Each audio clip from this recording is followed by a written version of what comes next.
And my name is Shalini Upu. I am Director of Admission here at Reed College, and it is our distinct pleasure to be joining you this morning, afternoon, early morning, wherever you are. Early morning, Thank you yes. for joining us. Yeah. And are there any admitted students here by any chance? Any? All right. Yeah. So congratulations. Welcome to Thank you. everyone. A very special congratulations to our admitted students. It's delightful to see you all here. So just a couple of quick housekeeping items for me, and then I'll turn it over to the real stars of the show, which are our faculty who are also joining us here. So if you all have any specific questions throughout the course of the next 40 or so minutes, go ahead and private chat those directly to me, and I'll make sure that we get those answered. And if we don't get them answered over the course of the hour, someone on our team will for sure reach out and talk to you. But so again, my name is Shalini. Direct chat your questions to me. I'll make sure they get to the professors. And yeah, hang back, sit back, enjoy. We're really happy to be coming at you from our living rooms to yours. And without further ado, let me turn it over to our wonderful faculty who will talk to you for the next 40 or so minutes about their departments and their research. Thank you. Take it away. Great. Well, hi, everybody. My name is Margo Minardi, and thank you to those of you who either stayed up late or woke up really early to be here. And I noticed that we have another Margo on the call who spells the name correctly. So, so good job on that. I am, as Shalini said, I'm a professor in the history department. I specialize in American history, US history, primarily before the Civil War period, although I do some teaching that goes into later periods as well. I also teach in Humanities 110, which is the required first year interdisciplinary humanities course here at Reed. And we actually recorded another session about that yesterday. So I think if you're interested in learning about that, there will be a recording available about that.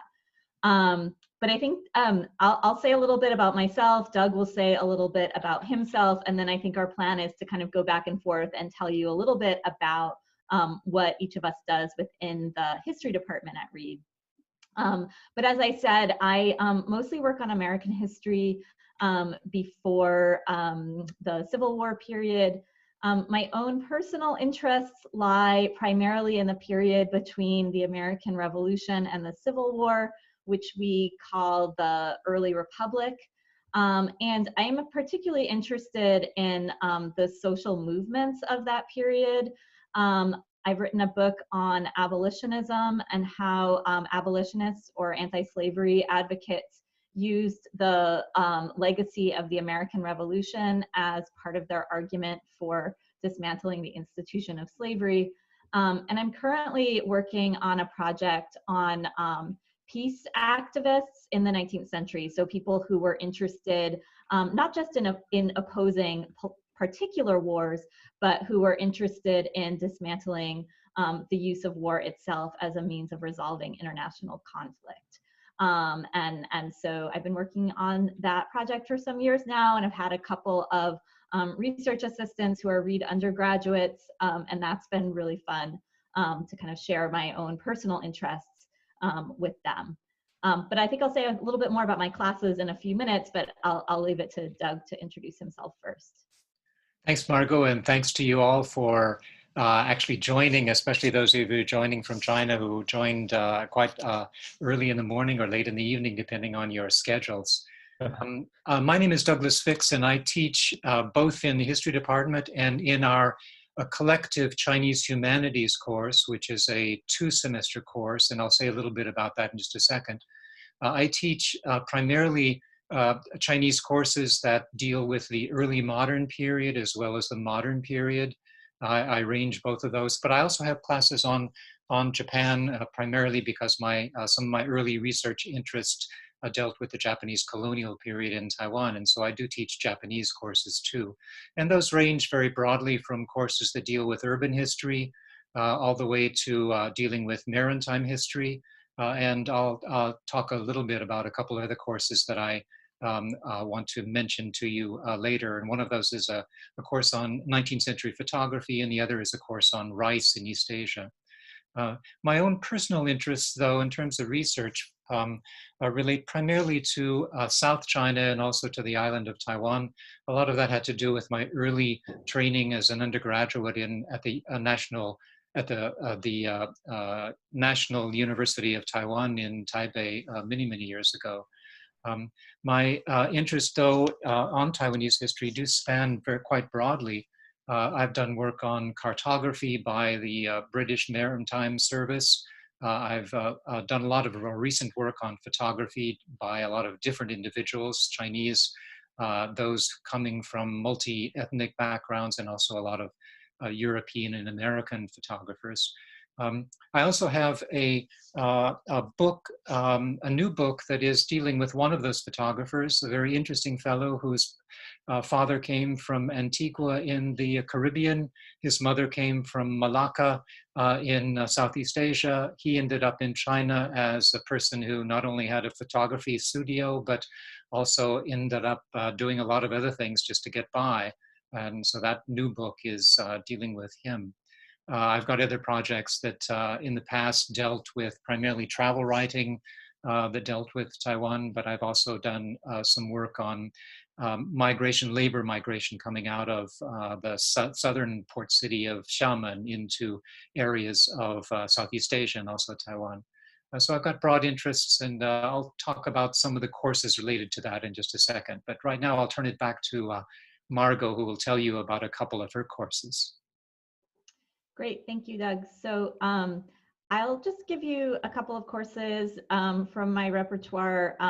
If you're interested in seeing the courses offered in the history department more broadly by people other than Doug and me, you can check out the webpage of the history department, which I usually just get to by Googling Reed College History Department. But probably my own favorite course to teach is one that I just did last semester called American Social Reform from Revolution to Reconstruction. And I probably enjoy this a lot because it's closest to my own research interests. But beyond that, I think that there is such a rich base of primary sources that are readily accessible to students that we get to read in this class. And I think we're really asking pretty fundamental questions about what it means to think about changing the society around you.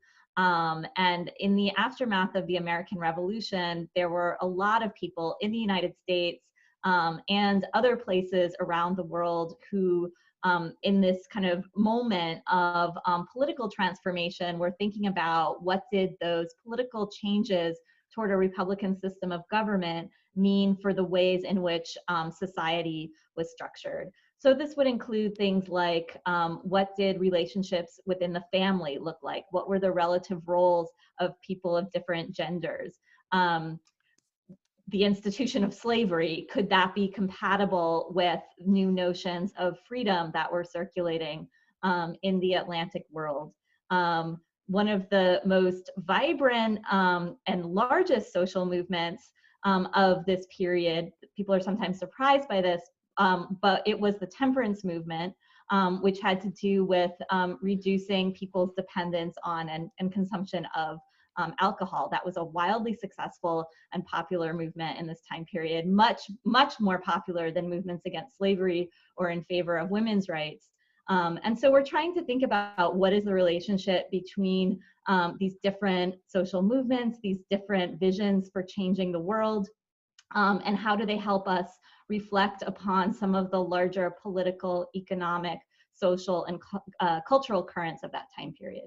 So in that class, we read a novel, Uncle Tom's Cabin by Harriet Beecher Stowe, which I think kind of links a lot of the big trends of this period and of these social movements in it. We listen to music from this time period. We look at a lot of visual culture, written propaganda, and we're kind of thinking about how to interpret primary source material, as well as asking these questions that I've just sketched out. So that's one of my favorite classes to teach.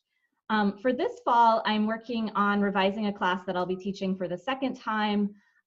This is a class called Race and the Law in American History. It's a history department class, but it's also cross-listed with our comparative race and ethnicity studies program. And that's a course that looks across a longer period of American history, basically from colonial British America to the very recent past, and thinks about how the law has been a means both of confirming white supremacy in the US and a means that some people have tried to use to challenge white supremacy in the US.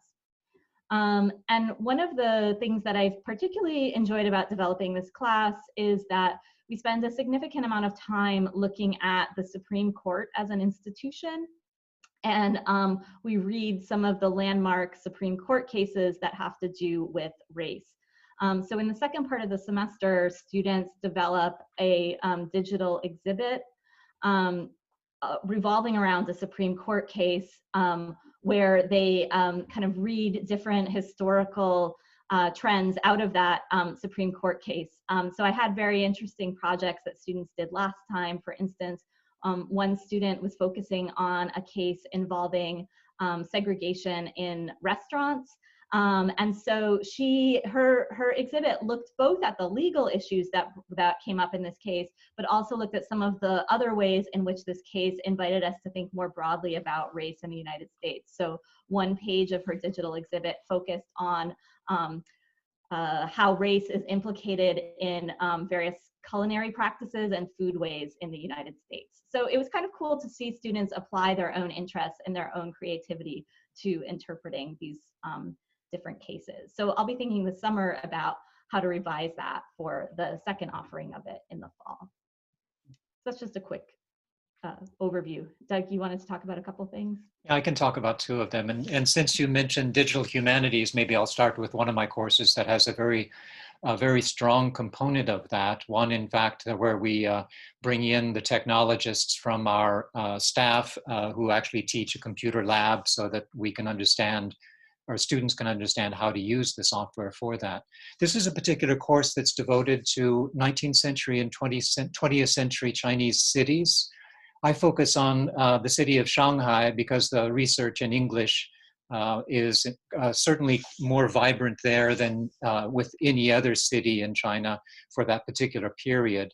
But the students then all are asked to work in pairs and do a history of one of the other major treaty port cities in China. And I associate or give them those cities randomly, and then they work together to find not only videos, but still photography or prints. Sometimes they're able to find students here at Reed who actually live in those cities or have lived in those cities and do oral interviews. They find a lot of different text. Travel writing would be one of those. They're able to find digital newsreels or movies that are related. And my course itself, actually, when dealing with Shanghai, ranges across all of those different kind of media. We look at a lot of maps. We read not novels, but a number of short stories, and we do watch 2 or 3 movies during the course of the semester. But the students themselves then are developing their own history, a digital history, multimedia history during the course of the semester, and towards the end, why of course they share that with all of their colleagues. Unfortunately, we don't have that up on the web. It's something restricted only to students in the course. Otherwise, I would show you one of those today. My other course is quite different from that. It's a course that, the other one that I want to mention to you, and it's a new course that I developed a couple years ago and had a very exciting group of students from a lot of different majors take that course. It's a course on rice in East Asia. And we started with the very early historiography and archaeology on rice growing in East Asia, beginning in China and certainly spreading out from different parts of southern China into the rest of East Asia. We spent some time looking at technology that was important for rice terrace farming, but we also looked at the expansion of rice into North China, where one wouldn't expect that rice would have been grown. We looked at some imagery that dealt with not only technology, but the social and cultural aspects associated with rice. Of course, we actually tasted different kinds of rice, which is important for any course on a foodways topic. But we also then actually did a lot of work with cuisine in terms of different kinds of rice products, why those were important. And then students actually did a presentation on topics, and most of those actually dealt with the food cuisine and not other things. We ended the course with a very interesting phenomenon, which I assume you could imagine, and that is the fact that now, as a result of urbanization across the world, those who are left in farming areas, especially in rice producing areas, are primarily the very young and the very old. And then what happens in those situations? Who takes care of the rice terraces? And we looked at a case study in Yunnan in China, and also one in Japan, noting the differences, different strategies that communities have taken to try to maintain the rice terraces. So that's a very exciting course that I'm eager to teach in a couple of years again. Margo, do you want to talk about some of our majors? Sure, yeah. So I hope you've learned by now that one of the things that's distinctive about a Reed degree is that every student at the college writes a senior thesis. And I think some of the most exciting research that's done in our department is done by our senior thesis writers. So I think we'll talk a little bit, Doug and I will each say a little bit about some of the thesis students we've had and what they've gone on to do after graduating with a history degree at Reed. So one of my students, Joel Batterman, wrote a thesis on race and transportation policy in Detroit. This is in the period roughly from the 1960s to the early 1980s. And he was looking in particular at the debate over whether to put in a more substantial public transit system in Detroit in this period, something like a subway. That didn't happen. And in Joel's assessment, this was largely due to the politics of racial segregation in Detroit at that time. And it was a really just beautifully written thesis. I can still remember the final image of it, which described the like 1 mile worth of a train, a light rail that was circling around downtown Detroit and never made it out into the further reaches of the city where most people who really would have benefited from public transit would live. Well, Joel went on from that thesis to go back to southeastern Michigan, where he's from. He's currently a student in urban planning at the University of Michigan. He's also a transportation activist in the city of Detroit and very involved in several different organizations in the city to try to kind of connect transportation and environmental issues with issues of racial and social justice. Actually, last year he ran for county commissioner in Wayne County, Michigan. He did not win, but he did quite well against an incumbent. So I'm hopeful that he has a political future. But I thought it was pretty cool to have a history major who's running for office. And then another student of mine that I'm thinking about recently is Alexei Horowitz-Ghazi, who wrote a thesis on early archaeological research in the United States in the 19th century, the discovery of so-called mound builder civilizations in the Midwest and the Mississippi Valley. And he analyzed how how archaeology was related to the cultivation of American national identity in the early 19th century, and also the founding of the Smithsonian Institution, the network of museums in Washington, D.C. that's associated with the federal government. He's now living in Washington, very near to the Smithsonian Institution, but he actually doesn't work there. He works at National Public Radio. And I'm frequently reminded of Alexei because sometimes I turn on my car radio and he's there talking to me. He's now an associate producer at Planet Money, which is the public radio program about economics. So I think his most recent story was about the toilet paper market. You can think about why that might have been.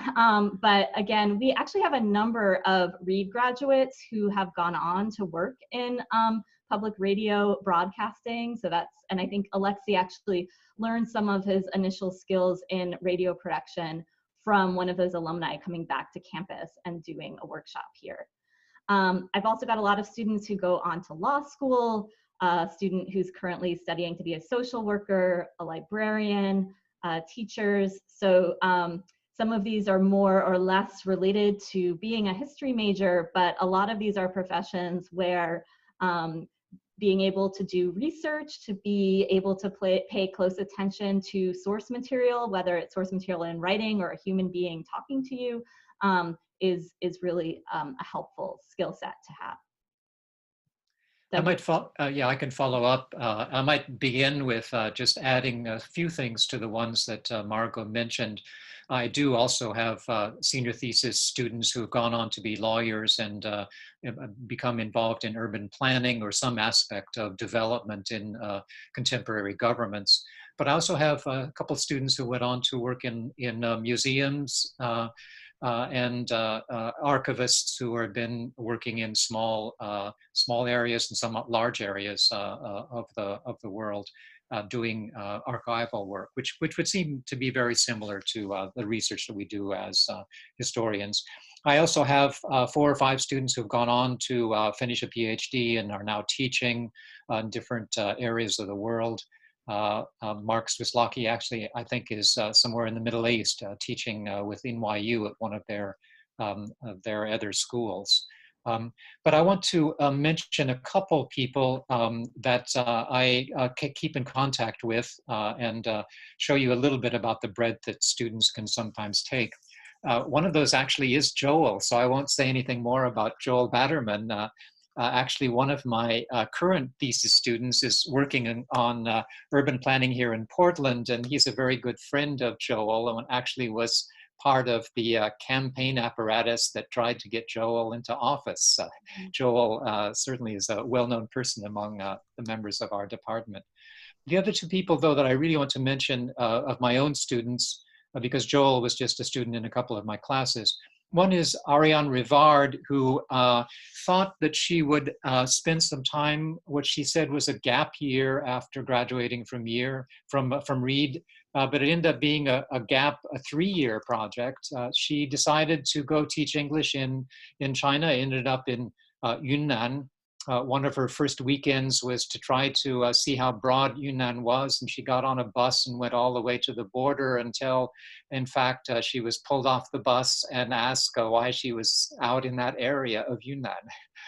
But subsequently, she actually taught a full year at a junior high in Yunnan, in one of the major cities there. Her second year was actually spent in Foshan in Guangdong province, where she was working as an assistant to I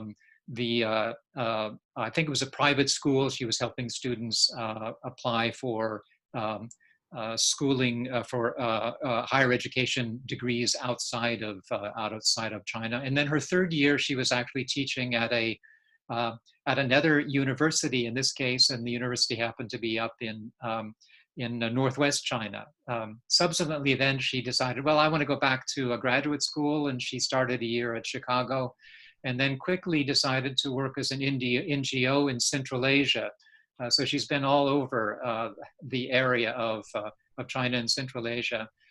She worked for an NGO, and this was much more similar to the work that Margo was mentioning with her second student, who was more like a journalist and then talking to people and engaging people, and certainly the skills that Ariane learned as an undergraduate student at Reed helped in that regard. But she now is back in graduate school and trying to build up her skills to end up going back, I think, to Central Asia, where she can do work there. The other student that I want to mention has a very different trajectory. Alex, in fact, was, I think, more interested in a range of different courses at Reed, but he was also working for the school newspaper. and taking a lot of photographs for it. And I think that was one of the reasons that he decided to do a thesis on Japanese photography in the early part of the 20th century, and did a wonderful thesis, one that, because that area is actually not very well developed in English, it's a wonderful thesis that actually professional historians have actually referenced here and there. But Alex, during one of his summers, actually got a job with Tesla, the company that produces the electric car in California. Has a rather different reputation for different reasons, of course. Its CEO is a person who's had a lot of newsworthy um, sort of activities. But Alex is now still working there, and is working, I think, in areas where he's doing research. I don't know a lot about that, but it shows you that someone who actually was trained as a historian could then be involved in the business world in a very formative way with a relatively new company. So those are the two students that I thought I'd mention. And I guess we're more or less to the end, and we're ready to take questions from you all. Great. That's great. Thank you both. That's a wonderful foundation to start us off from. And we do, in fact, have some questions coming in. So Margo, spelled correctly, is asking us, how does a language, this is a great question, how does language as a form of expression factor into your teaching, whether that is analysis of foreign language or simply critical expression in English? I think Doug will want to talk about do you want to talk about foreign language and how language study intersects with history study, Doug? Yeah, I can do that.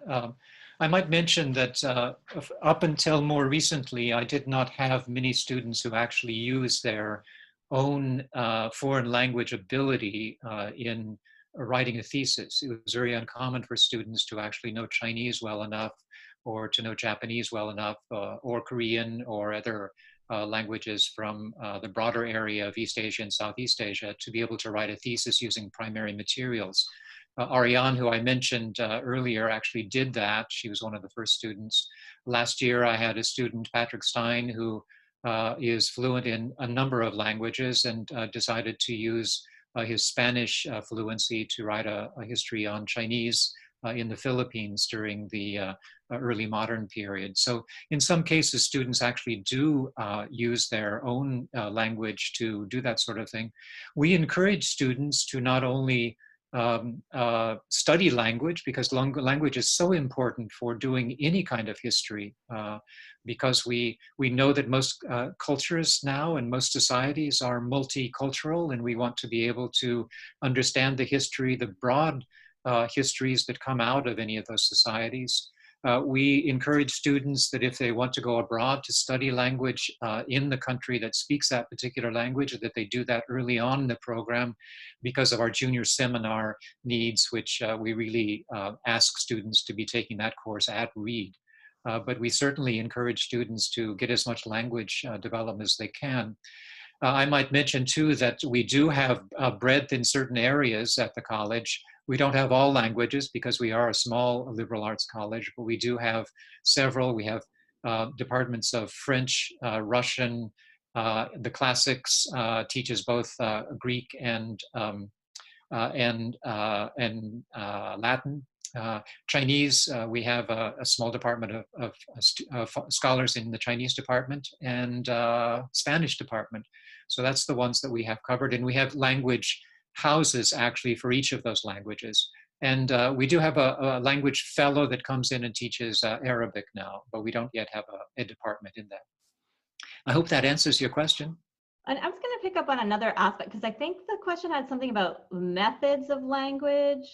Because I was going to say, you know, I was an undergraduate major in history and literature, and one of the really seminal moments for me in convincing me that history was by far the superior area of study, was one of my professors telling me, one of my history professors telling me that I could read a historical source with the same depth of attention to language as I would apply in my English classes to reading a poem. So in this case, I was looking at an advertisement for an enslaved person who had run away from enslavement, and she was really encouraging me to think about all of the linguistic decisions in that advertisement, and to think about how paying attention to language could help me as a historian, not just as a literary scholar.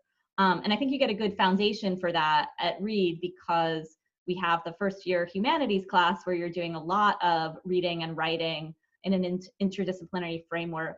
And in our history program, you do an additional year of humanities study at a more advanced level. You can do the Chinese humanities class that Doug is teaching in. We also have an early modern European and a modern European humanities class. So that kind of enrichment that you get from having a basis in multiple fields and multiple ways of working with source material is really beneficial. Thank you. Thank you both. Actually, speaking of humanities, Doug, Daniel is wondering if you can talk a little bit more about the year-long Chinese humanities course. Yes.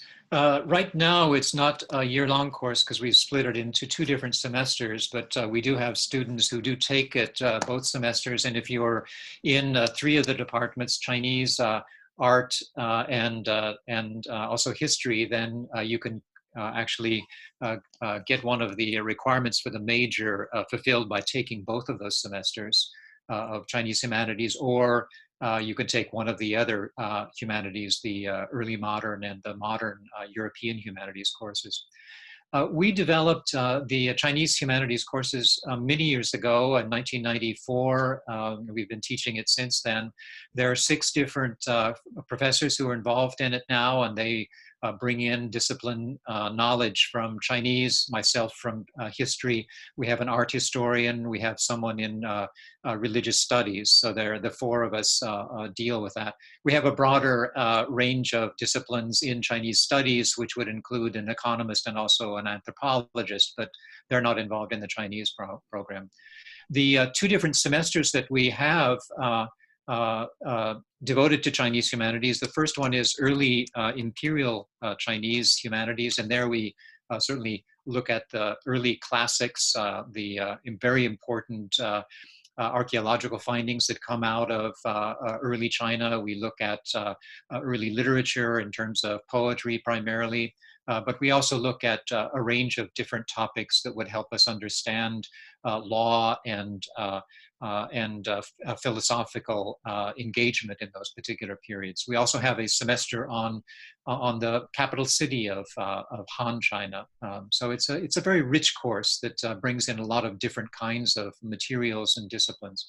The second semester is devoted to what we now call early modern China, and this might surprise you, but it's actually the Song dynasty, which would range from the 10th century all the way to the 13th century.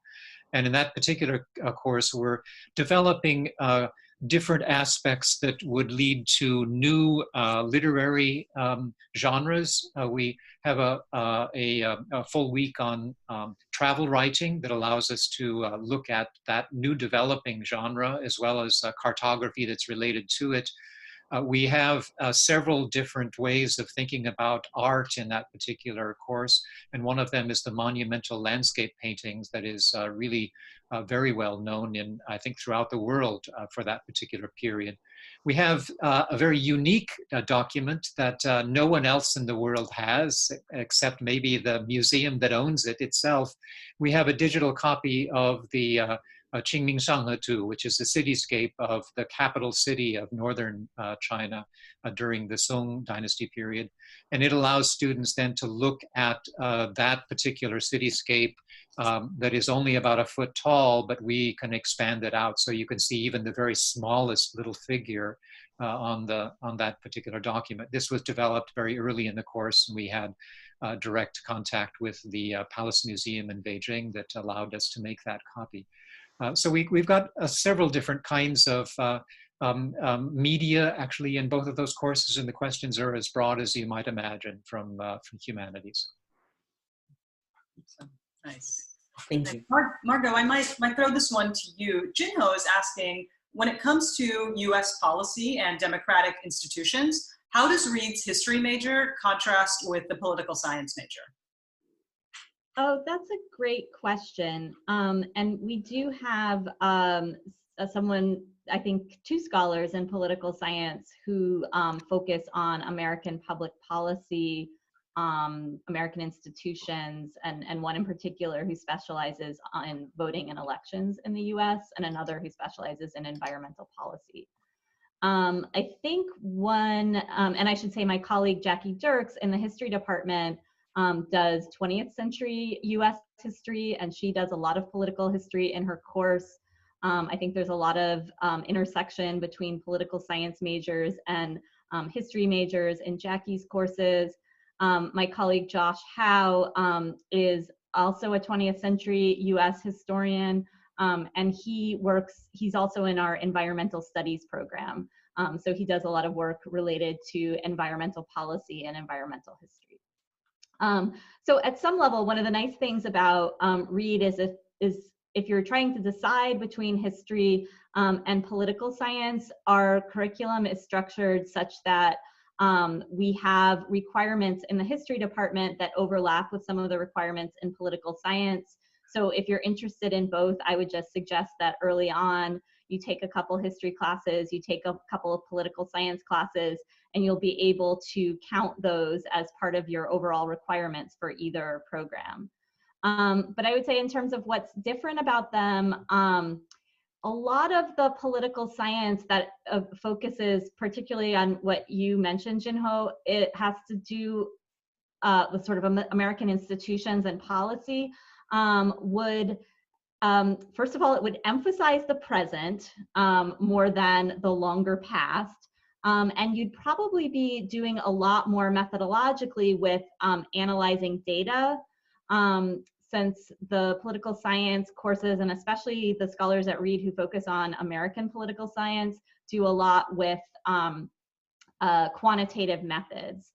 The one exception there is that we do have a political theorist who focuses on American political theory. That's Tamara Metz. She teaches courses on liberalism, on gender and political theory.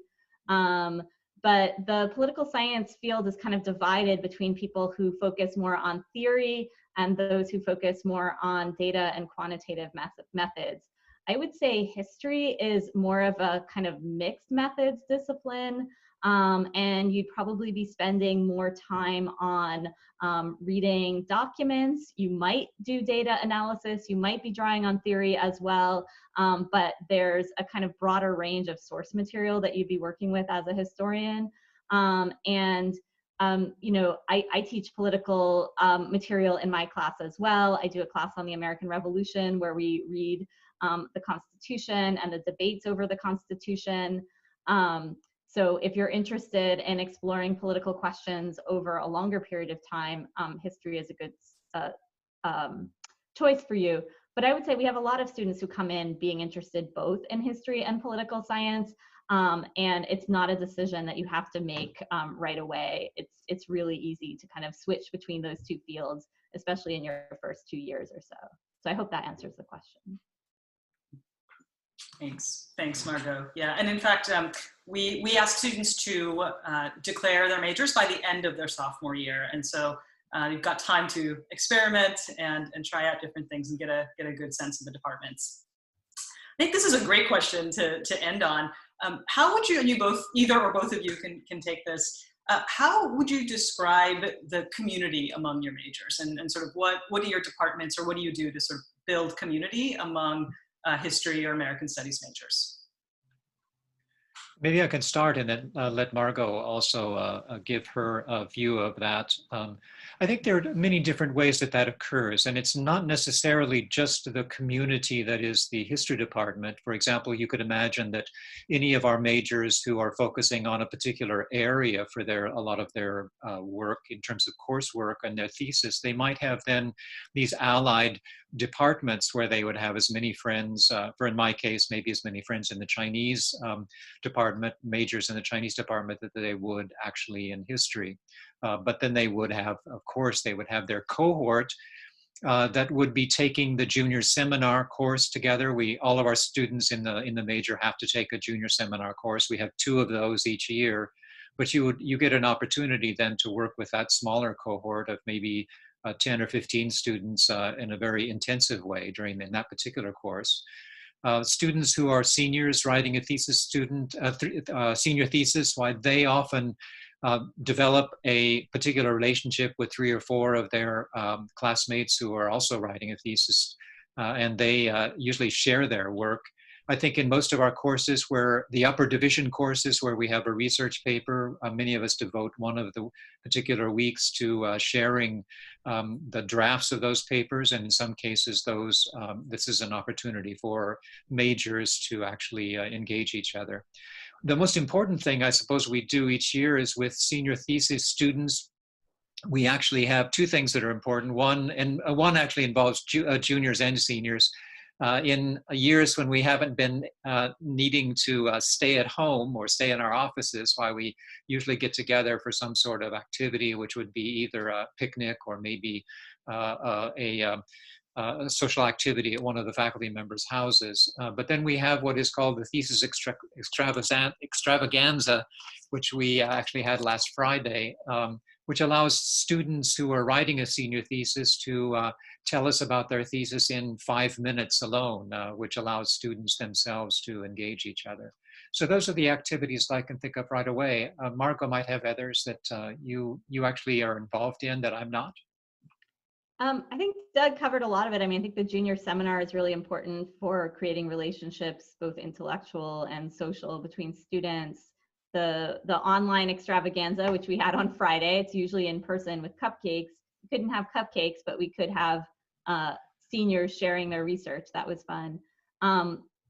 We have a significant event every year that is where we bring a guest scholar to campus with funds provided by one of our late graduates. He was very old when he died. It wasn't sad in that way, but who provided us money to have this annual lecture, which actually Doug is organizing in the fall and will involve a Reed graduate scholar in the fall.